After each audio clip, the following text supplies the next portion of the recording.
श्रोते हो, आजच्या शोमधल्या पुढच्या एका सुंदर रचनेकडे वळूयात, ज्यामध्ये जयश्री मंगेश जुगादे मॅडम लिहित आहेत नागपूर येथून. जयश्री मंगेश जुगादे मॅडम यांनी नागपूर येथून लिहिलं आहे की रम्य निसर्ग सुंदर गुलमोहर फुलला, निसर्गाचा रंग बदलला. रम्य निसर्ग सुंदर गुलमोहर फुलला, निसर्गाचा रंग बदलला. पहाट प्रहरी गंध चोहीकडे प्रसरला. पहाट प्रहरी गंध चोहीकडे पसरला. अंगणी पक्षी आनंदला. अंगणी पक्षी आनंदला. स्वतः गुलमोहर सर्वांना देतो सावली, स्वतः ऊन पाऊस वारा झेलतो. स्वतः गुलमोहर सर्वांना देतो सावली, स्वतः ऊन पाऊस वारा झेलतो. पक्ष्यांना सांभाळतो होऊन माऊली. वाह! पक्ष्यांना सांभाळतो होऊन माऊली. लोचन थंडगार झाले वाट दिसली. लोचन थंडगार झाले वाट दिसली. मन मोहरले मी जीवनी फुलली. मन मोहरले मी जीवनी फुलली. वाह! तर गुलमोहराचं हे जीवनामधलं जे महत्त्व आहे ते मॅडमनी खूप अप्रतिमरित्या शब्दबद्ध केलेलं आहे की पशु पक्ष्यांना सुद्धा आनंद होतो, कारण तो ऊन पाऊस वारा झेलून तो पक्ष्यांना सांभाळतो. आणि एवढंच नाही तर लोचन थंडगार झाले वाट दिसली. मन मोहरले मी जीवनी फुलली. तर आपल्या नयनांना सुद्धा तो तृप्त करतो. एक नवी आशा, नवी दिशा, नवी प्रेरणा आणि ऊर्जा देणारा असा हा गुलमोहर मॅडमच्या या सुंदर अशा रचनेमध्ये शब्दबद्ध झालेला होता. आणि पुढच्या एका कवितेमध्ये सौ पूजा संतोष माळी मॅडम लिहित आहेत शारदानगर बारामती येथून. सौ पूजा संतोष माळी मॅडम यांनी शारदानगर बारामती येथून लिहिलं आहे की गेले बघ वसंतातील सोबती सारे दूरवर. गेले बघ वसंतातील सोबती सारे दूरवर. ऐन उन्हात साथ देतो वाटेत तू गुलमोहर. गेले बघ वसंतातील सोबती सारे दूरवर. ऐन उन्हात साथ देतो वाटेत तू गुलमोहर. वाटेत तू गुलमोहर. वाह वाह! आणि खरं आहे की वसंतातील सगळे सोबती म्हणजे सुखामधली सगळी माणसं जेव्हा दूर जातात तेव्हा ऐन उन्हामध्ये तू साथ देतो गुलमोहरासारखा. असं अप्रतिम असं शब्दांकन मॅडमच्या या रचनेमध्ये होतं. पुढच्या एका कवितेमध्ये रामदास गायधनी सर लिहित आहेत पनवेल येथून. रामदास गायधनी सरांनी पनवेल येथून लिहिलं आहे की ऋतू ग्रीष्म उगवला गुलमोहर बहरला. ऋतू ग्रीष्म उगवला गुलमोहर बहरला. तप्त उन्हात रंगला बेधुंद मनात भरला. तप्त उन्हात रंगला बेधुंद मनात भरला. लाली लाल खाली पडे सडा. लाली लाल खाली पडे सडा. लाल गालीच्या दिसे अंथरला. लाल गालीच्या दिसे अंथरला. मन माझे कसे बेधुंद झाले. मन माझे कसे बेधुंद झाले. निसर्ग आविष्कार मंतरलेला. निसर्ग आविष्कार मंतरलेला. निसर्ग आविष्कार मंतरलेला. वाह! खूपच अप्रतिम शब्दांकन या सुद्धा रचनेमध्ये होतं की ग्रीष्म ऋतूमध्ये बहरलेला गुलमोहर आणि तप्त उन्हात रंगला बेधुंद मनात भरला. आणि सरांनी खूप सुंदर ओळी लिहिलेल्या आहेत की मन माझे कसे बेधुंद झाले. निसर्ग आविष्कार मंतरलेला. निसर्गाचा मंतरलेला आविष्कार शब्दबद्ध करणारी सरांची ही सुंदर अशी रचना. आणि पुढच्या एका कवितेमध्ये सौ ज्योती डोळे मॅडम लिहित आहेत उदगीर येथून. सौ ज्योती डोळे मॅडम यांनी उदगीर येथून लिहिलं आहे की गुलमोहराचं वागणंही तसे अगदी आठवणींसारखे असते. गुलमोहराचं वागणेही तसे अगदी आठवणींसारखे असते. जेव्हा सर्वत्र उन्हाळा पेटतो, जेव्हा सर्वत्र उन्हाळा पेटतो तेव्हा हा एकटाच फुलांनी दाटतो. जेव्हा सर्वत्र उन्हाळा पेटतो तेव्हा हा एकटाच फुलांनी दाटतो. गुलमोहर डोलतो कसा ऐटीत हसतो जसा. गुलमोहर डोलतो कसा ऐटीत हसतो जसा. चेहऱ्यावर हास्य आले जसे गुलमोहराचा वसा. चेहऱ्यावर हास्य आले जसे गुलमोहराचा वसा. वाह! आणि खरं आहे की गुलमोहराचं वागणं सुद्धा आठवणींसारखं असतं, कारण मनामध्ये जेव्हा उन्हाळा पेटलेला असतो तेव्हा जशा आठवणी अनाहूतपणे येऊन दाटायला लागतात तसाच हा गुलमोहर ऐन उन्हाळ्यामध्ये फुलांनी दाटलेला असतो. तर खूप अप्रतिम अशी उपमा या सुद्धा सुंदर कवितेमध्ये होती. अप्रतिम शब्दांकन होतं. आणि श्रोते खूप पुढच्या एका कवितेमध्ये अनघा सोनखासकर मॅडम लिहित आहेत अकोट जिल्हा अकोला येथून. अनघा सोनखासकर मॅडम यांनी अकोट जिल्हा अकोला येथून लिहिलं आहे की रणरणत्या उन्हात फुलला रवीचीच लालिमा लिहून. रणरणत्या उन्हात फुलला रवीचीच लालिमा लेवून धगधगता दाह झुलला हरित पर्ण कवेत घेऊन. वाह. रणरणत्या उन्हात फुलला रवीचीच लालिमा लेवून धगधगता दाह झुलला हरित पर्ण कवेत घेऊन. उष्म्याचा उच्चांकी शहर निर्मनुष्य सगळेच मार्ग. उष्म्याचा उच्चांकी शहर निर्मनुष्य सगळेच मार्ग. वृक्षावरी फुलला गुलमोहर किमयागार हाची निसर्ग. किमयागार हाची निसर्ग. वाह. आणि खरंय की रणरणत्या उन्हामध्ये फुललेला रवीचीच लालिमा घेऊन असलेला हा गुलमोहर आणि त्याचा दाह जो आहे तो धगधगता दाह हरित पर्ण कवेत घेऊन चुलला. खूप अप्रतिम अशी उपमा या सुंदर अशा कवितेमध्ये मॅडमनी शब्दबद्ध केलेली होती. आणि उष्म्याचा उच्चांकी असा कहर होतो. निर्मनुष्य सगळेच मार्ग असतात तेव्हा हा एकटा गुलमोहर फुललेला असतो, बहरलेला असतो. त्या वाटसरूला एक शीतलता देणारा असा असतो आणि हीच निसर्गाची किमया आहे असं शब्दांकन मॅडमनी केलेलं आहे. पुढच्या एका चारोळीकडे वळूयात ज्यामध्ये अंजना कर्णिक मॅडम लिहित आहेत मुंबई येथून. अंजना कर्णिक मॅडम यांनी मुंबई येथून लिहिलंय की वसंत ग्रीष्म पावलांची गुलमोहरास चाहुल बहार. वसंत ग्रीष्म पावलांची गुलमोहरास चाहुल बहार. केशरी फुलांची मनावर टाकतो भूल. मनावर टाकतो भूल. तर मनावर भूल टाकणारा असा हा गुलमोहर. केशरी फुलांचा साज शृंगार ल्यालेला असा हा गुलमोहर आणि ग्रीष्मामध्ये वसंताच्या पावलांसोबत चाहुलीसोबत येणारा असा हा गुलमोहर. खूप अप्रतिम चारोळी होती. पुढच्या एका चारोळीमध्ये अंजली सामंत मॅडम लिहित आहेत डहाणू येथून. अंजली सामंत मॅडम यांनी डहाणू येथून लिहिलंय की गुलमोहर बहरला आहे तू तिथेच भेटतोस. गुलमोहर बहरला आहे तू तिथेच भेटतोस. केशरी लाल पिवळा रंग तुझ्या डोळ्यात. केशरी लाल पिवळा रंग तुझ्या डोळ्यात. अंगावर बरसती पाकळ्या आठवणींच्या.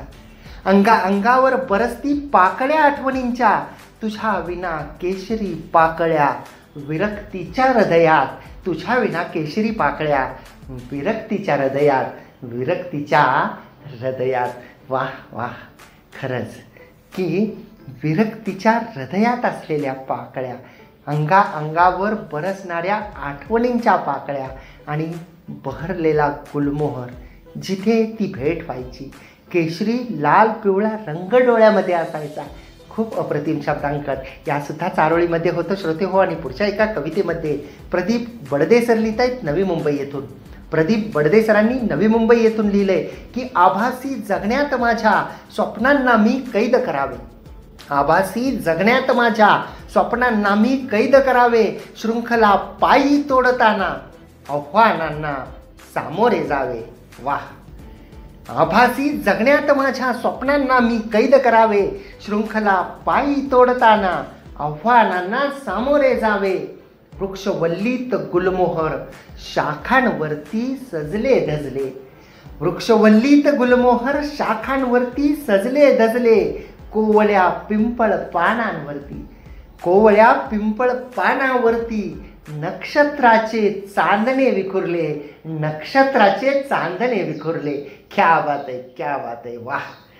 खरंच की गुलमोहर जो प्रत्येकाला लिहितं करतो. गुलमोहर हा प्रत्येकाला बोलतं करतो. गुलमोहर हा प्रसन्नता देतो, शीतलता देतो. जसं की सरांनी लिहिलंय की आभासी जगण्यात माझ्या स्वप्नांना कैद केलं पाहिजे.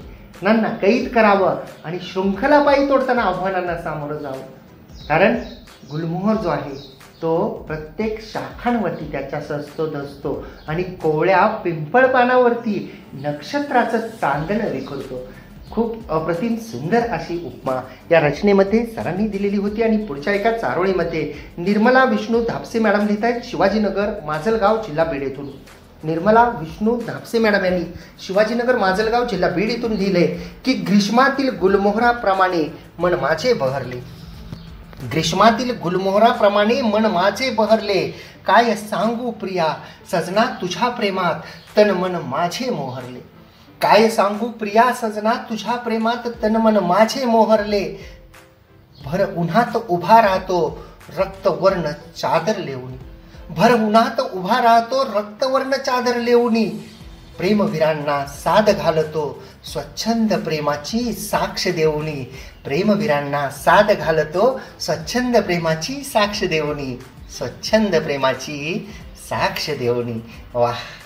तर गुलमोहर ज्याला पाहिल्यानंतर मन मोहरतं, तो रक्तवर्णी चादर लिहून भर उन्हामध्ये उभा असतो असं शब्दांकन करून प्रेमवीरांना तो साथ घालत असतो, स्वच्छंदी प्रेमाची साक्ष देऊन तो साथ घालत असतो.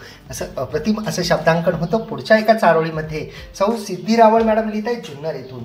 सौ सिद्धी रावळ मॅडम यांनी जुन्नर येथून लिहिलंय की रक्तवर्णी पाकळ्यांनी सजला गुलमोहर, पुष्पा आडून हिरवीगार पालवी डोकावते. रक्तवर्णी पाकळ्यांनी सजला गुलमोहर, पुष्पा आडून हिरवीगार पालवी डोकावते.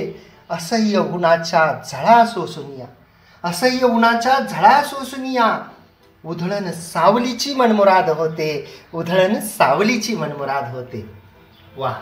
आणि खरं आहे की असह्य उन्हाच्या झळा सोसून सुद्धा सावलीची उधळण करणारा, मनमुराद सावलीची उधळण करणारा असा हा गुलमोहर. आणि या गुलमोहरासारखं आपण असलं पाहिजे, नाही का? की स्वतःला कितीही झळा सोसल्या तरी आपण कायम सावली दिली पाहिजे, आपण कायम प्रेम दिलं पाहिजे, आपण कायम माया दिली पाहिजे. आपले शब्द म्हणजे कोणासाठी तरी शीतलता असली पाहिजे, आपले शब्द कोणाच्या तरी दुःखावर फुंकर घालणारे असले पाहिजेत, नाही का? खूप अप्रतिम सुंदर अशी ही चारोळी होती. आणि पुढच्या एका कवितेमध्ये अर्चना अलोनी मॅडम लिहित आहेत नागपूर येथून. अर्चना अलोनी मॅडम यांनी नागपूर येथून लिहिलंय की गुलमोहराच्या फुलण्याने मोहरून गेले वेडे मन, गुलमोहराच्या फुलण्याने मोहरून गेले वेडे मन, त्याच छायेत चालताना, त्याच छायेत चालताना पुलकित होई क्षण अनक्षण, त्याच छायेत चालताना पुलकित होई क्षण अनक्षण, जरी आला वैशाख वनवा, जरी आला वैशाख वनवा, लाल पिवळी फुले उमलली, जरी आला वैशाख वनवा, लाल पिवळी फुले उमलली, बहरून येता वृक्ष फुलांनी मने सर्वांची प्रफुल्लित झाली, बहरून येता वृक्ष फुलांनी मने सर्वांची प्रफुल्लित झाली, प्रफुल्लित झाली. वाह. खूप अप्रतिम अशी ही रचना होती की गुलमोहराच्या फुलण्यानं मन वेडं होऊन जातं, त्याच्या छायेमध्ये चालताना प्रत्येक क्षण हा पुलकित होतो. आणि वैशाख वणवा असला तरी जेव्हा ती लाल आणि पिवळी फुले उमलतात, वृक्षांना जेव्हा बहर येतो तेव्हा सर्वांची मने ही प्रफुल्लित होतात. आणि निसर्गाची किमयाच ही असते की निसर्गाकडे पाहिल्यानंतर मन ताजंतवानं होतं. त्यासाठी आपण निसर्गाला जपलं पाहिजे, त्याचं संवर्धन केलं पाहिजे. खूप अप्रतिम अशी ही रचना होती. पुढच्या एका चारोळीमध्ये सौ माणिक शुरजोशी मॅडम लिहित आहेत नाशिक येथून. सौ माणिक शुरजोशी मॅडम यांनी नाशिक येथून लिहिलंय रस्त्याच्या दुतर्फा ग्रीष्मातली पानगळ, रस्त्याच्या दुतर्फा ग्रीष्मातली पानगळ, वसंतात गुलमोहराची लाले लाल सळसळ, वसंतात गुलमोहराची लाले लाल सळसळ, लाले लाल सळसळ. वाह. चारच ओळीमध्ये रस्त्याच्या दुतर्फा असलेली ग्रीष्मातली पानगळ आणि त्यासोबतच वसंतातली गुलमोहराची लाले लाल सळसळ मॅडमनी शब्दबद्ध केलेली आहे. एकीकडं पानगळ आणि एकीकडं लाले लाल सळसळ असं हे निसर्गाचं सुंदर आणि मनोहारी असं रूप. या सुंदर अशा चारोळीनंतर आपण आपल्या आजच्या शोमधल्या पुढच्या एका कवितेकडे वळूयात, ज्यामध्ये सौ मीना उपासनी मॅडम लिहित आहेत निगडी प्राधिकरण पुणे येथून. सौ मीना उपासनी मॅडम यांनी निगडी प्राधिकरण पुणे येथून लिहिलंय की गुलमोहरा रे गुलमोहरा, शोभिवंत तू दिसशी खरा, गुलमोहरा रे गुलमोहरा, शोभिवंत तू दिसशी खरा, मोर पिसास नाजूक सुंदर, शोभतसे तव पर्ण पिसारा. वाह. मोर पिसास नाजूक सुंदर, शोभितसे तव पर्ण पिसारा, निवाऱ्यास तव येता वारा, थुई थुई तो हळू मोर पिसारा, निवाऱ्यास तव येता वारा, थुई थुई तो हळू मोर पिसारा, मोहक रंगीत फुले बहरताना, मोहक रंगीत फुले बहरताना, सुख निधान अतिरम्य नजारा, सुख निधान अतिरम्य नजारा, अतिरम्य नजारा. वाह. तर अतिशय अतिरम्य नजारा या रचनेमध्ये सुद्धा मॅडमनी शब्दबद्ध केलेला होता की तू शोभिवंत आहेस, तू मोरपिसासम नाजूक आहेस आणि तू पर्णपिसाऱ्यासम भासतो आणि तू थुई थुई मोर पिसाऱ्यासम नाचतो आणि तुला पाहिल्यानंतर अतिरम्य नजारा वाटतो. खूप अप्रतिम सुंदर असे भाव या मॅडमच्या रचनेमध्ये होते श्रोते हो. आणि याबरोबरच आपण आपल्या आजच्या शोमधल्या सुंदर सुंदर रचनांकडे वळणार आहोत. श्रोते हो, तुम्ही रेडिओ पुणेरी आवाज 107.8 FM ऐकत आहात आणि तुम्ही तुमच्या आवडीच्या शोमध्ये आहात. म्हणजेच हा खेळ शब्दांचा, हा कविता व चारोळ्यांचा शो माझ्यासोबत म्हणजेच RJ कैलास सोबत. आनंदी रहा, आनंद लुटा.